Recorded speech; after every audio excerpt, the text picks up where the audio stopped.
They experimented with mescaline, scopolamine, and marijuana on unwitting victims. The committee soon learned there was no easy panacea, no truth drug at this stage. But White and later colleagues would not stop trying. The goal remained the same. As this 1952 CIA memo says, the aim is controlling an individual to the point where he will do our bidding against his will, and even against such fundamental laws of nature as self-preservation.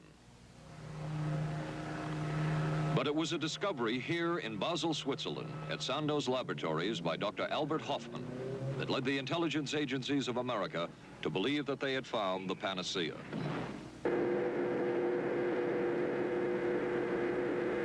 The discovery was lysergic acid diethylamide, LSD. The film that you see is considered by many experts to be the closest illustration of the effects of a hallucinogenic.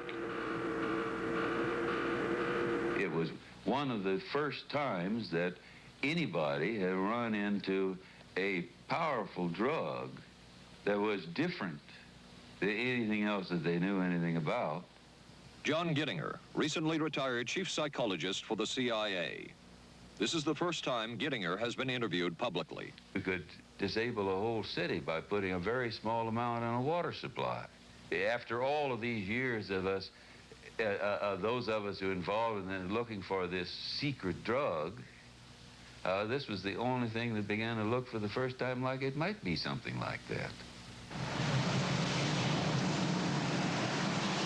The CIA's interest in LSD was intense. The worry was that the Russians would get hold of it. Were the Soviets into LSD? I'm going to have to say I'm sure they were, but if you ask me to prove it, I've never seen any direct proof of it.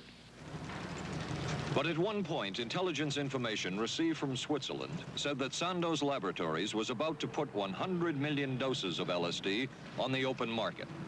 And it caused enough concern within the agency that the United States was prepared to buy the entire supply. However, a slight mistake had been made. The mistake is made public for the first time. I just found out on a new CIA document that there were no such large quantities of LSD on the market. Joan Marks has filed numerous Freedom of Information suits against the CIA and has unearthed much new material. He is the author of The Search for the Manchurian Candidate, a history of intelligence agency work with mind control. He is a consultant for this report. What happened is that there was a military attaché in Switzerland, an American officer, who got milligrams and kilograms mixed up. In other words, he made a mistake of thinking 1/1000th of a gram was the same as 1,000 grams, which is a mistake of 1,000,000 times. So when the CIA got the intelligence that there were 100 million doses on the market, in fact, there were 100 doses. The man who would oversee the CIA's research into drugs and most of the agency's behavior programs is this man, Dr. Sidney Gottlieb, a chemist. Dr. Gottlieb declined ABC News' request for an interview.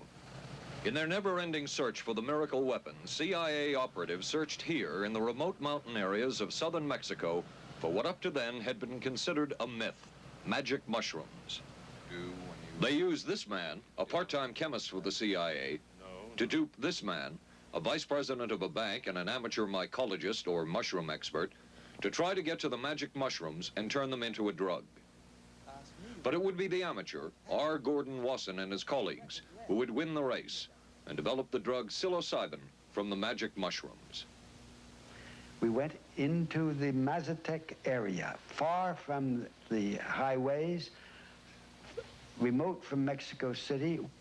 There we found that rotten bagasse, as it's called, bagasso, covered with mushrooms. These mushrooms I didn't know, had never seen. They were the sacred mushrooms. Wasson would also discover and record the ancient mystical rites of the mushrooms from a local shaman or magical priestess, Maria Sabina. And we were seeing incredible sights.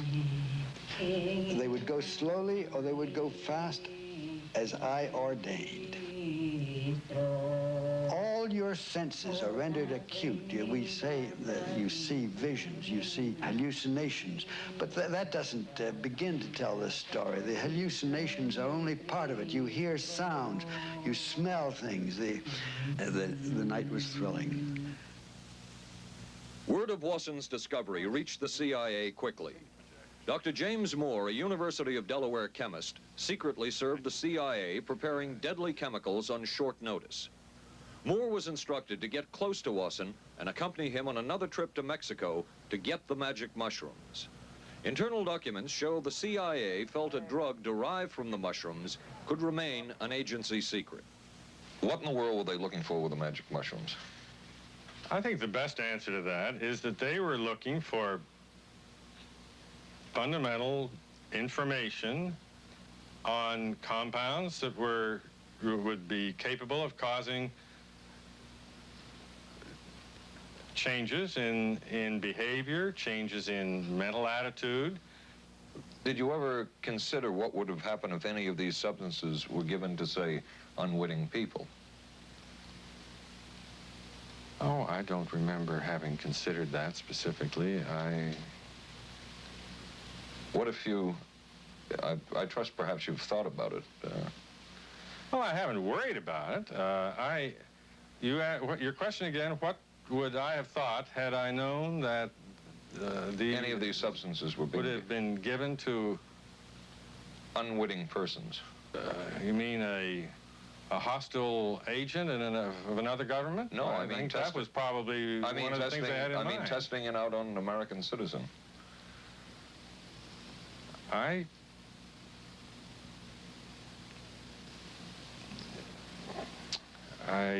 guess I must seem very, very cold-blooded about this, but I don't recall ever having been very much preoccupied with that issue. But many drugs were tested in this way. A decision was made at the highest levels of the CIA to do testing on unwitting Americans. As one CIA document says, such testing would be operationally realistic. A former CIA official who worked on these programs describes for the first time how the decision was made. He did not wish to be filmed or recorded. Thus his remarks are read by someone else. I think every last one of us felt sorry to attempt this kind of thing. We knew we were crossing the line. Every decent kid knows he shouldn't steal, but he does it sometimes. We knew damn well we didn't want anyone else to know what we were doing. The decision was made to do testing on unwitting victims. It was decided they should be on the fringes of society because they were most vulnerable. It was the borderline underworld. Prostitutes, drug addicts, and other small-timers who would be powerless to seek any kind of revenge in case they found out. And as their predecessors had a decade earlier, the CIA turned to George White for help. White was now a high-ranking narcotics official, and by this time, the stories about George White were legendary. So the waiter says, "You may help you, monsieur?" And George White was busy talking with me. I paid no attention to the waiter, so the waiter tapped him on the shoulder, says, "May I help you, monsieur?" George White turned around, whipped his gun out, and stuck it in the guy's face like this in this crowded restaurant. George White did not mind bending the law, and he knew the street well. He was the ideal choice for what the CIA had in mind. We were Ivy League, white, middle class. We were naive, totally naive about this, and he felt pretty expert. He knew the whores, the pimps, the people who brought in the drugs. White set up so-called safe houses for the CIA in New York, here in Greenwich Village, and later in San Francisco, in this hotel, and in an apartment atop Telegraph Hill with a commanding view of San Francisco Bay. While the existence of these safe houses was disclosed last year, details of what took place within them has not been told. A former CIA official who worked in the safe houses reveals that they were used not only for drug testing, but to study sexual behavior and how it could be used to manipulate people. We did quite a study of prostitutes and their behavior. How do you take a woman who is willing to use her body to get money out of a guy to get him to talk about things which are much more important, like state secrets? We learned a lot about human nature in the bedroom. We started to pick up knowledge that could be used in operations. There would be victims in all of this, but as the agency knew, they couldn't fight back. Some entries from George White's diaries. Clarice gets horrors. Janet, sky high. As one agency memo says, we have no answer to the moral question. The safe houses were not the only testing grounds. Millions of dollars would be spent on LSD research at universities throughout the country. And word would begin to spread on campus about this so-called mind-blowing drug. And suddenly, there was the counterculture of the 60s. I give the CIA a total credit for sponsoring and initiating the entire consciousness movement, counterculture events of the 1960s. Dr. Timothy Leary, the 1960s Johnny Appleseed of LSD. The CIA funded and supported and encouraged hundreds of young psychiatrists to experiment with this drug. The fallout from that was that the young psychologists began taking it themselves, discovering that it was an intelligence-enhancing, consciousness-raising experience. I know that some of the studies in which the CIA had supported used as subjects people who later became strong proselytizers of LSD. So, in that sense, yes, I think it did sustain the perpetuation of the use of the drug. And it's rather ironic, isn't it? The counter case that I would make in relationship to that is to remember that the people who were doing the research were people who would be doing the research regardless of who was the sponsor. I don't think anybody working in that time in the remotest ever thought that it would blow up into the kind of thing that it did.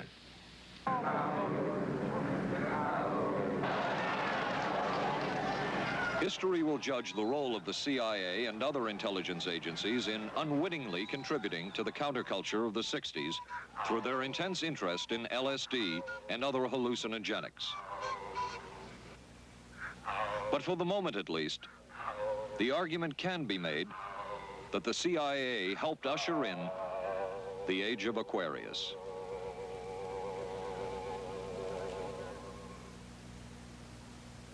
ABC News Close-Up will continue in a moment.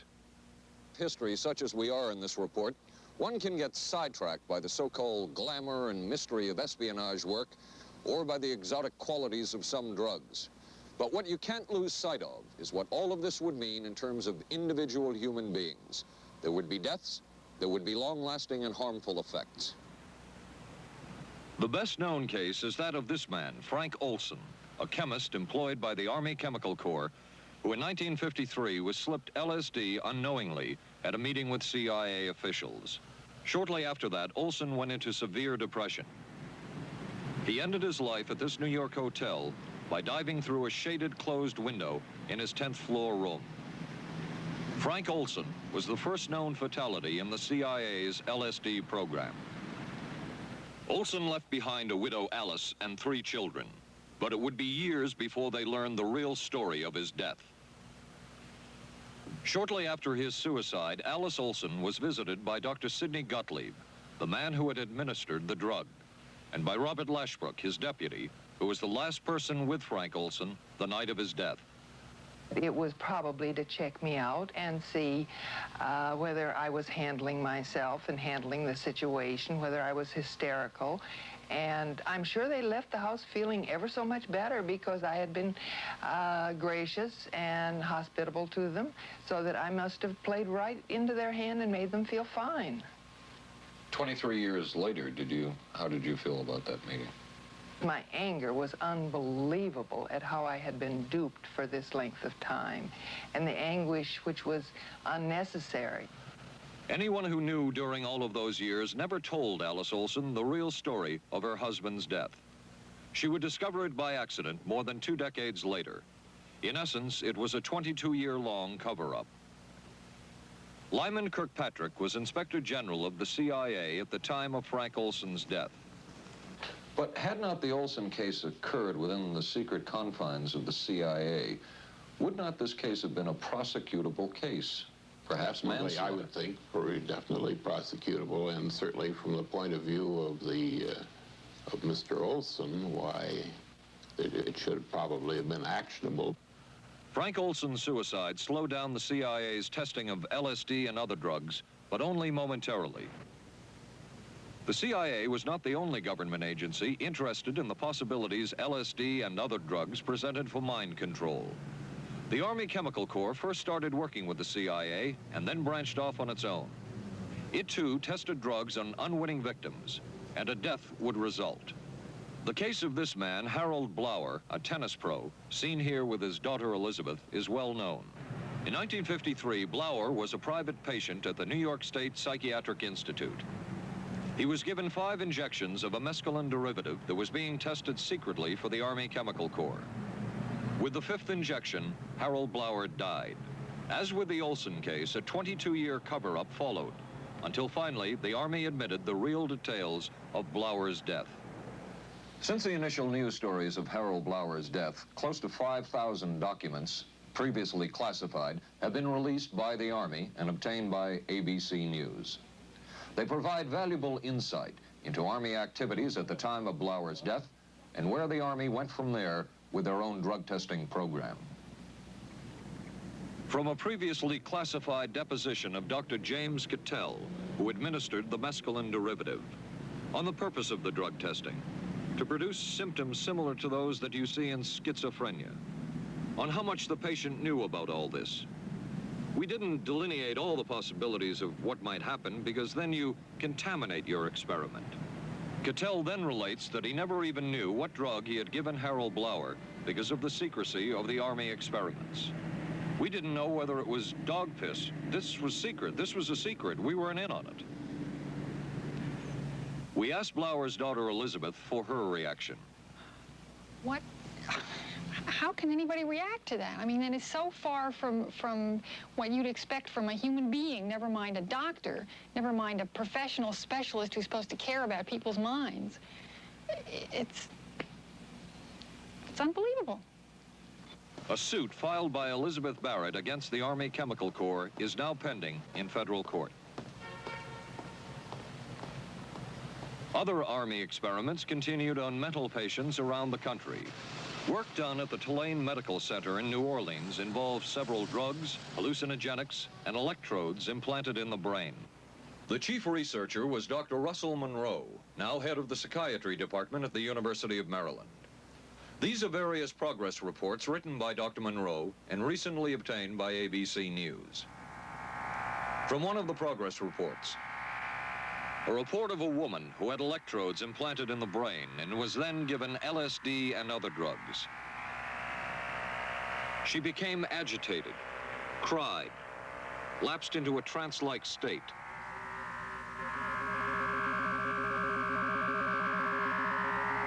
Felt as if she were about to have a convulsion, experienced waves of darkness and light, had bizarre sensations in her neck and legs, said somebody was trying to manipulate her body. At this point, Dr. Monroe wrote that the woman was obviously having paranoid ideas. As a layperson, perhaps you can enlighten me. What therapeutic effect would the type of experiment that I just described have on a patient? Well, the therapeutic effect would be indirect.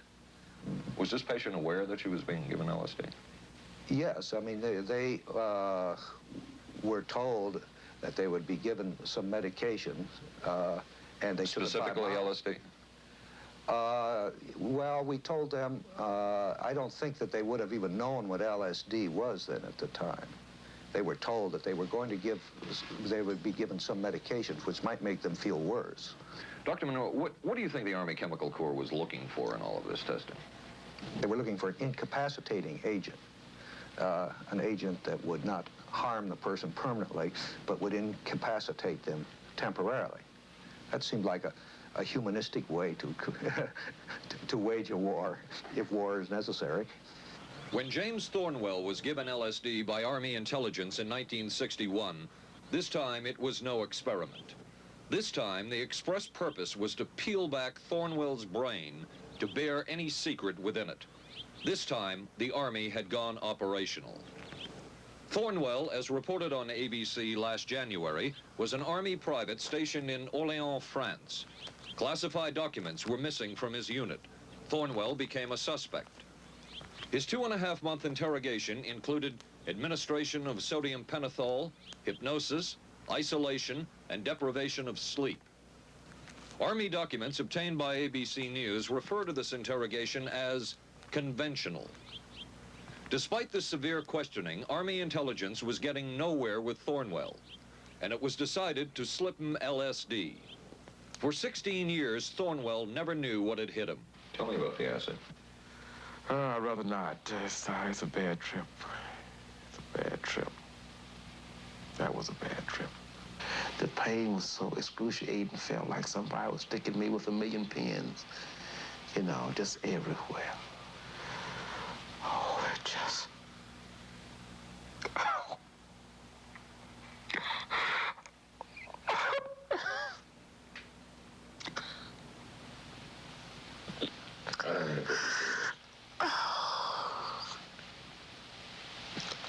You want to stop for me?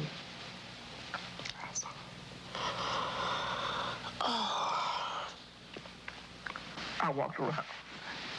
You want to stop?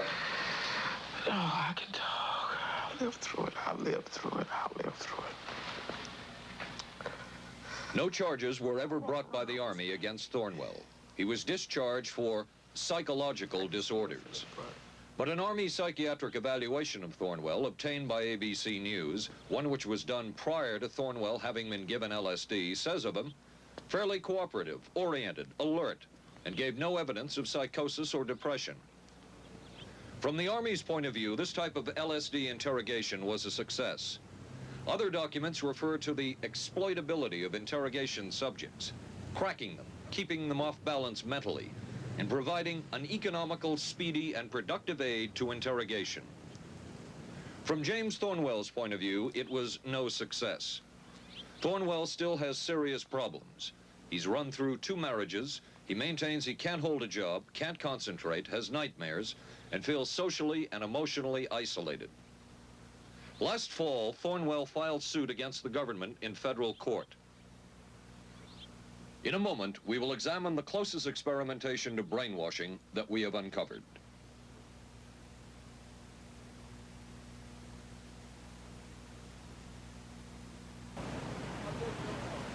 By far, the most chilling experiments we have uncovered took place at this Gothic estate called Ravenscrag, halfway up Mount Royal in Montreal.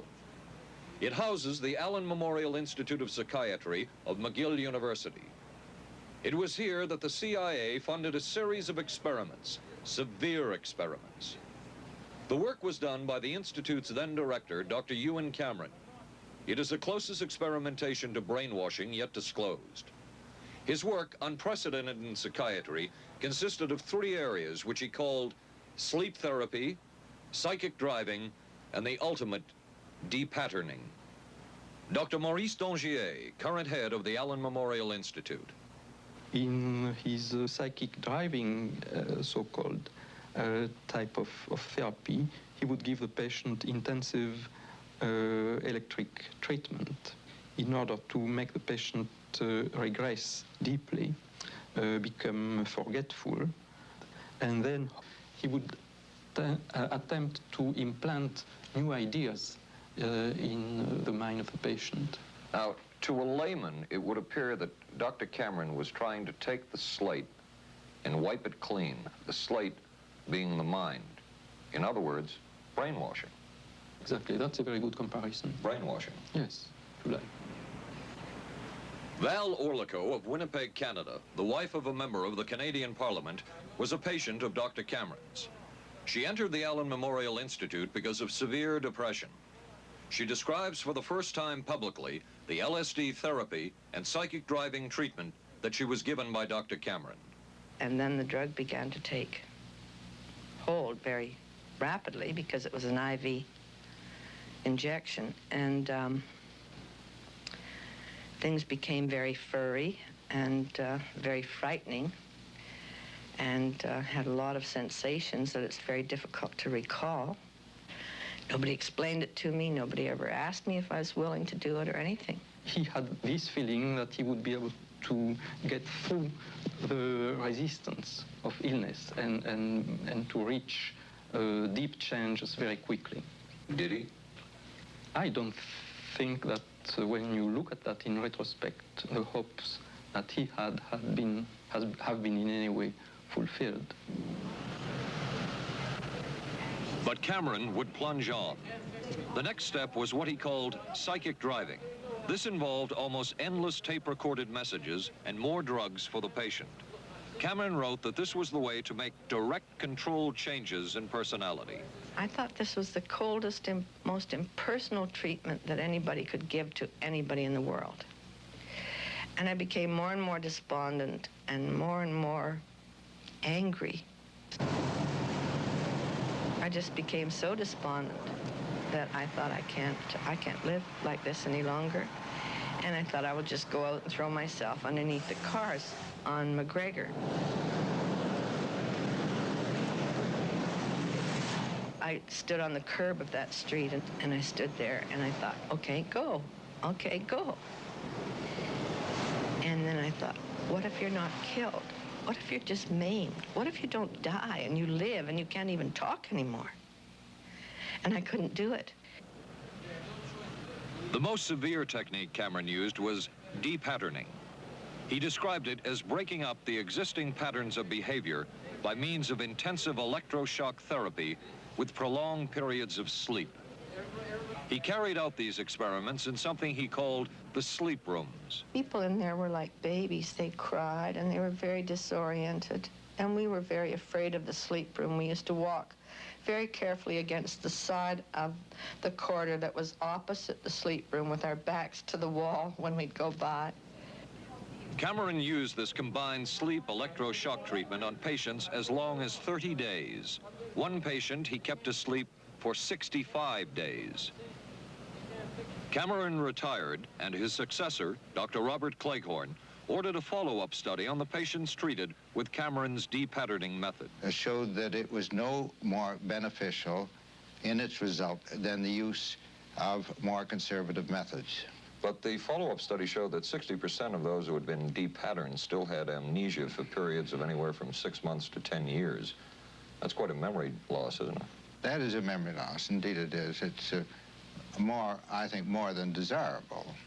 In retrospect, does Dr. Cameron's experimentation and his treatment appear harsh? I would say yes. I mean, this forceful type of approach that I was describing to you is definitely, it can be said that it's harsh. I wouldn't call it harsh. I would say it was harder on the staff than it was on the patients, because these people had to be fed and they had to be cared for and they had to be given sufficient fluid and food and toileted and so on and so forth. It was a very difficult thing for the staff to follow these patients properly and see that they did well. Well, I'm glad he was concerned for the staff. But damn it all, I wouldn't. I could have maybe had a different kind of life.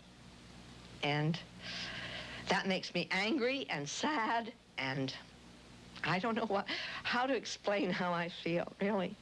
I just. How did you feel when you learned that Dr. Cameron's experimentation was financed by the CIA? Well, I thought, oh, I can't even use the word that I thought, because I thought, that bastard. And he was too smart. He knew who he was working for. And, excuse me, but I just, I just can't, sometimes I can't believe it. and yet I know it's true. If you had the opportunity to say something to the people at the Central Intelligence Agency who financed this study, what would you say? I realize the CIA is a very important organization and they have a very important job to do. But God, it surely doesn't have to be done on people who are totally incapable of knowing what's happening or having any defense against it. And I can't imagine the mentality of people who would do this. I just can't. As for Dr. Cameron, he died in 1966 while mountain climbing. A colleague wrote of Cameron, "For him, the ends justified the means. And when one is dealing with the waste of human potential, it is easy to adopt this stance."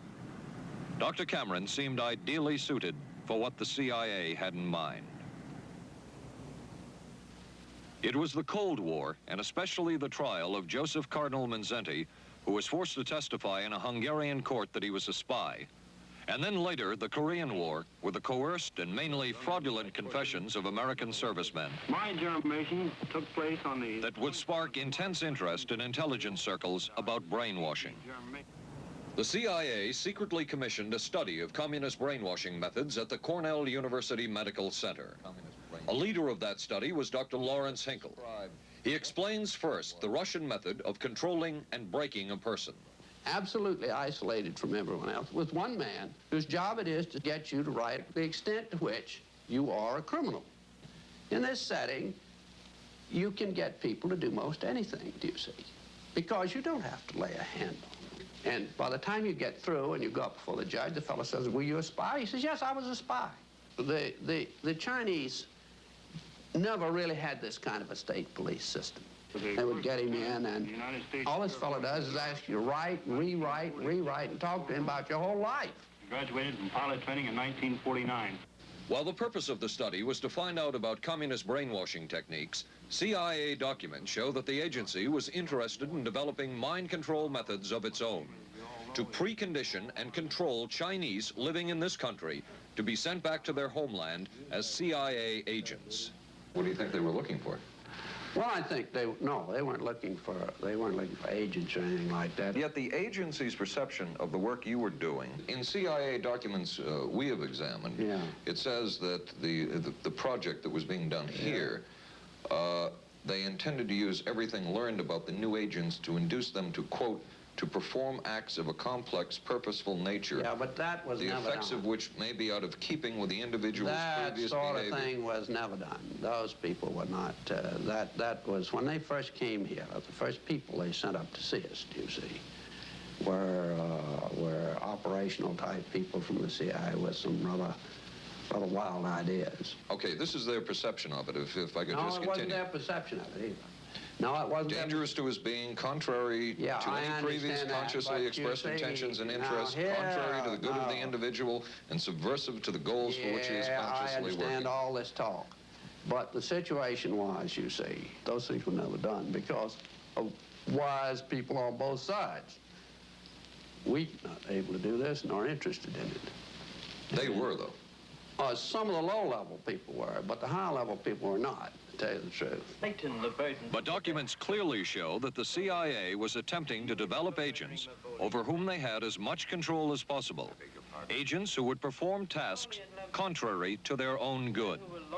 Normally conditioned American who's been trained to kill and then to have no memory of having killed. His brain has not only been washed, as they say, it has been dry cleaned. Is a Manchurian candidate, controlled by others to do things against his will, possible? It was a remarkable film because, as far as I'm concerned, it made something totally impossible seem absolutely credible. I would say the answer is yes, but there are many qualifications to that. Dr. Milton Klein, a psychologist, a clinical and experimental hypnotist, and unpaid consultant to the CIA. The qualifications would be the subject selected to produce the kind of behavior that you wish, the amount of time, the procedures that are utilized, and the motivations of the people who are designing executing and administering the procedures. You're asking whether an individual can be, under hypnosis, influenced, coerced, persuaded, shaped to perform an antisocial act, or a destructive act, or an act of violence. My answer would be yes. Captain Marco, will you be good enough to lend Raymond your pistol, please? Yes, ma'am.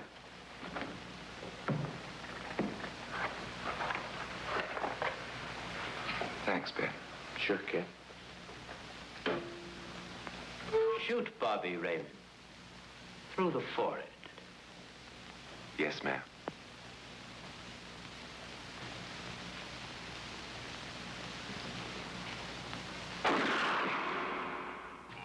How valuable a tool can hypnosis be in the intelligence field? None whatsoever. It has absolutely no use because nobody's ever been able to do that I know of, do it in an operationally feasible way. I'm not in any way saying that hypnosis doesn't take place. I'm not saying there's nothing to it. I would say that most government agencies concerned with intelligence operations have been looking to hypnosis as a tool for a variety of purposes, one of which is to carry out and to execute certain intelligence operations on a basis where they would not have to rely completely on some of their own emotional reactions. Actually, would that entail murder? It could, if you consider that an act of killing someone under circumstances of war is murder.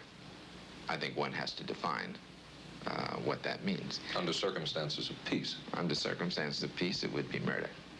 Another former CIA agent says that Fidel Castro at one time was considered as a possible target for a Manchurian candidate. Castro was naturally our discussion point. Could you get somebody gung-ho enough that they would go in and get him? But if you have 100% control of a guy, you have 100% dependency. If something happens and you haven't programmed it in, you've got a problem. So in the end, it was decided that a Manchurian candidate was not feasible. But the search for mind control continued. But could the mind be controlled? Perhaps not. But is human behavior predictable? In this area, the CIA did make a significant breakthrough. A personality assessment system designed by the agency's chief psychologist, John Gittinger. It comes close to being able to predict how humans will behave. It's really a descriptive system, an attempt to try to describe personality in a relatively systematic way so that hopefully you can get some kind of an idea to predict what the behavior between different kinds of individuals. Gittinger's system had many uses in intelligence work. One was to draw personality portraits of world leaders. Using Gittinger's system, the agency concluded the Shah of Iran is a brilliant but dangerous megalomaniac whose basic problems resulted from an overbearing father. And there were other applications. Your assessment staff played a key role in helping other governments pick their police intelligence agencies, including, we've learned, the Korean CIA, Uruguayan National Police. Can you tell us about this? No. Author John Marks. The former #2 CIA man in Uruguay told me how in 1966, John Gittinger and an assistant traveled down to Uruguay and gave the tests in order to select members of the Uruguayan intelligence service. A psychologist who used to work for the CIA told me in 1961 he personally traveled to South Korea as part of an American CIA effort to set up the Korean CIA and to give the personality tests to candidates for the Korean CIA to choose the best man for their secret police. But one of the basic functions of Gittinger's system was finding the vulnerabilities of an agent, a double agent, or a potential agent. In its applicability to intelligence work, isn't the PAS system looking for a person's soft spot? Well, of course, the answer to that is yes, but I hasten to say soft spot. This is what I consider a negative word. Of the hundreds of behavioral projects undertaken by the CIA, Gittinger's appears to have been one of the more successful and more conventional. Other experiments were not as conventional. Neurophysicist Dr. Jose Delgado was financed by the Office of Naval Research. In this experiment, the bull is sedated. Electrodes are implanted in its brain. Delgado transmits an electronic impulse to the center of the bull's brain. Delgado has remote control of the animal. Recently released CIA documents refer to the feasibility of remote control of animals, and that special investigations will be conducted toward the application of selected elements of these techniques to man. Other areas were examined through the 60s and 70s. Brain surgery, psychosurgery, creation of amnesia, parapsychology, manipulation of genes. Even though past and present CIA officials have indicated this kind of work ended in 1963. And one of those who took part in these programs. Thank you, sir. In 1977, the Senate subcommittee heard testimony from many of them, but the testimony was not that revealing.